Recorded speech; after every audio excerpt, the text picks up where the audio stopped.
Hey, how's it going, guys? It's Isaiah back with my 3-month update from my hair transplant at Asli Tarcan in Istanbul, Turkey. Got 4,000 grafts from the back of my head and 1,000 from underneath my beard for a total of 5,000 grafts implanted completely in the top area. I was probably in Norwood 5, 6. So pretty much the entire frontal temple region, as well as a majority of the crown was fully bald before. And so I got 3,900 grafts in the frontal region, 800 in the crown, and then 300 in the middle strip. So I'm recording this at around 13 weeks, but the spin around video and the update video that you see it before this portion of the video, that was taken right at about around 3 months. So sorry that this is coming a little bit late, but the actual content should be pretty accurate for 3 months. Let me see, my donor region is, I still get ingrown hairs, and I still need to take Skin and bump control pretty regularly, or I'll get a kind of like an influx of ingrown hairs and bumps and stuff like that. So I'm not sure exactly how long I'm gonna need to be continuing to use those two products. I'm hoping by around 6 months, I pretty much will have a fully healed donor area.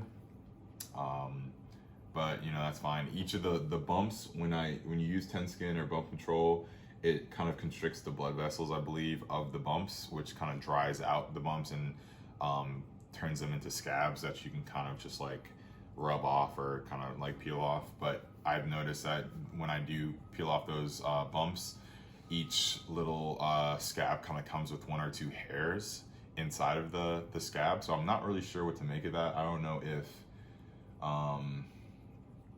when those hairs come out that they're going to be replaced, or don't really know exactly what to think about that. But donor areas coming along kind of mediocrely, to be honest. I know I didn't have a very thick donor area to begin with, even before hair transplant, and so you know, taking 4,000 grafts from the back is gonna naturally leave me pretty thin back there. I'm just hoping I have enough for a second hair transplant. On that topic, my plan is I'm definitely going to be, at this point I pretty much know for a fact I'm definitely going to be getting SMP for probably the majority of my donor area, because I think I'm already kind of comfortable with the way I can make my hair look. I think I can kind of rock a dark Caesar, bald Caesar type of look. It's just the only thing that, and I'll include a picture of kind of how I go outside. I'll include that in just a second. How I, cut my hair, how I can kind of present myself. I can look fine. The only issue is that my donor area is like noticeably a lighter skin color than the rest of my head. It's like pink versus brown, right? And so potentially that will, darken up it by itself. Maybe after a year post my second hair transplant, it might still be pink, and if that's the case, then I'll definitely be getting SMP to just kind of like mask that that kind of imperfection, and I think that would be a good solution. For my second hair transplant, I think I'll need at least like another 2,000 grafts for my crown. The way my beard has healed up, I think I could probably get away with like another 500 to 750 grafts without leaving it too bad. Like I think it's pretty good fill in. Like obviously it's a little lighter than it was before, but I have pretty coarse and like tangly beard hair, and so I think I can get away with hiding another 500, 750 grafts. So shooting for around that area, and then if I can get another 1,000 from my donor area, that would be ideal. If I do that, then I will be very adamant about do not take any more hair from the top region of my head. Only take it from like the lower region. And if you can't get 1,000 grafts from the lower region, then don't even bother touching the top. I actually kind of think I could be okay if they literally took every last hair from the bottom half of my head, and then just have a fade.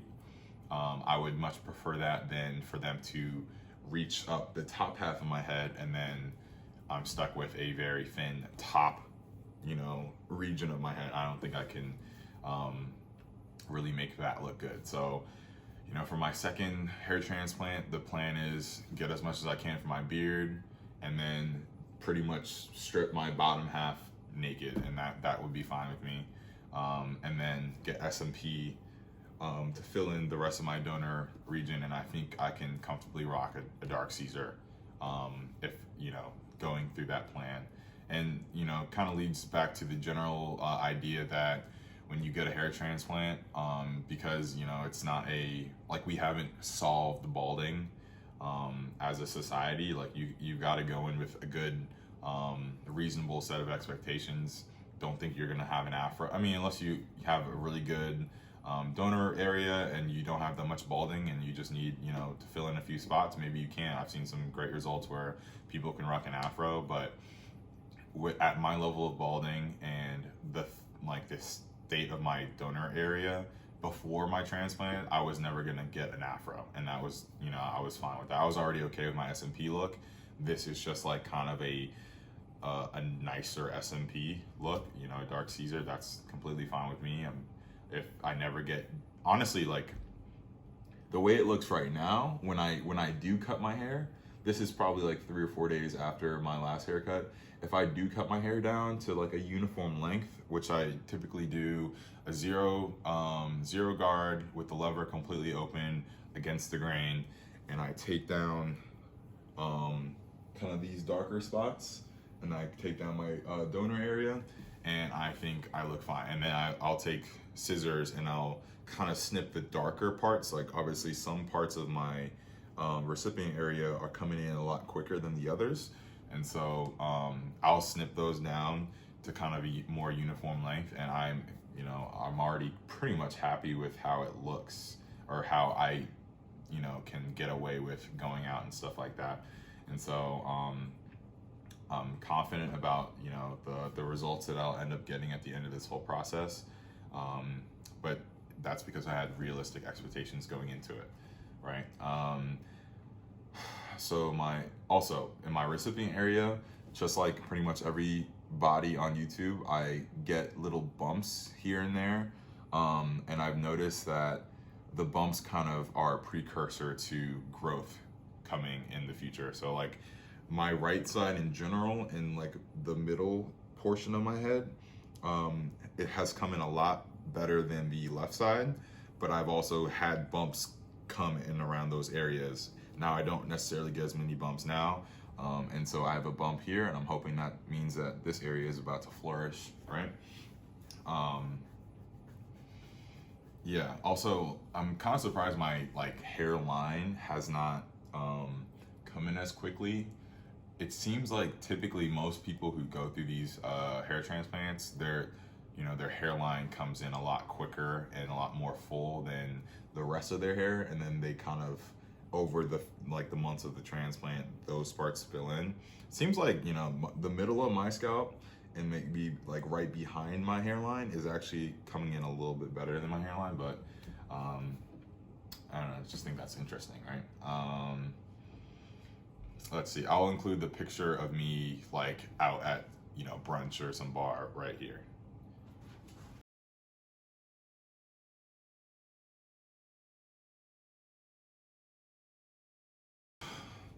So as you can see from that picture, I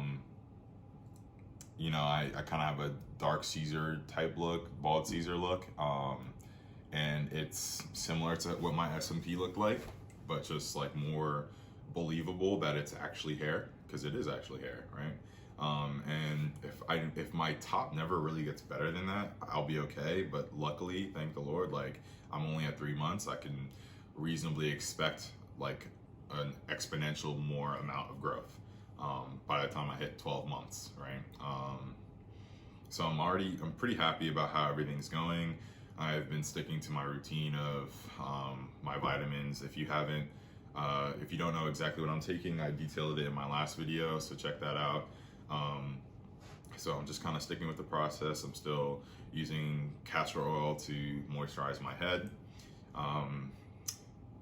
Yeah, I don't have too much else to talk about. Yeah, just if you guys have any more questions, please first check out my videos that I've made. You know, I'm making them for a reason, to answer those types of questions. And then if you still can't find a good answer, then feel free to reach out. I've had plenty of people add me on Instagram and DM me, and I'm more than willing to respond and have a kind of a conversation. Several people have told me, hey, like I got my transplant planned for the next 2 weeks or something like that. And so just any last questions you guys have, feel free to reach out. I've had people email me. But yeah, so I'll try to be more on time for my 4-month update, but I think that's pretty much all I have to say for this time period. So like I said, Asli Tarcan is where I went, a clinic in Istanbul, Turkey. Got 5,000 total grafts, 1,000 of which was a beard fee. I'm sorry, 1,000 of which came from my beard. My total procedure cost $2,200, which 500 of which was the fee for the beard to use beard grafts. My flight was around $1,300. I got a visa for, I don't know exactly how much it was, probably like 50 to 70 bucks or something like that. And yeah, I'll include some links to the vitamin or the supplements that I'm using, the visa application, and yeah, and then check the timestamps. Hey, one last thing that I think is really important, and I think I've just kind of come to that realization through watching other people's videos and reading through the comment sections. I think the reason why Asli Tarcan has a reputation of kind of butchering one side of your head, and it's typically the right side, from what I, kind of the videos that I've watched in my own personal experience, the right side always seems to be kind of more over harvested than the left side. And through like kind of discussion on YouTube, I think it's because they start on that side and then they eventually they move over to the left side, and by the time they get to the left side, they've probably gotten the number of grafts that they were looking for, which I think is a very poor way to go about extracting grafts. I think it's kind of unprofessional to just kind of arbitrarily take grafts as you go and then finish up around the time you've gotten the number of grafts. If you do plan on going to get a hair transplant and you need 5,000 plus grafts, I would be very adamant and almost fight for your ability to have a consistent extraction process. Say hey, I want 2,500 from the right side, 2,500 from the left side, and obviously there's going to be a language barrier there, and it's going to kind of be uncomfortable to be so adamant about kind of moving them off their typical process. But I do think that is the reason why the people who do end up over harvested usually have a problem side. The right side is usually the problem side. I think it's because they truly do start from one side and then move to the left. Yeah, I just, that's really disappointing to kind of, I think that's the reason, and if that is truly the reason, I think that's really disappointing that they do it that way. But I just thought I would mention that. I wish I had known that, and I wish I had, kind of fought for a more a better, course of action, I guess. So keep that in mind when you go. And I don't know exactly how you could change their process or ask them to adjust the way they do things, but I just thought it was important to put that out there. So good luck to you guys. Keep reaching out. Let me know how your hair transplants go, and if you have any questions, like I said, let me know. Talk to you guys later. Bye.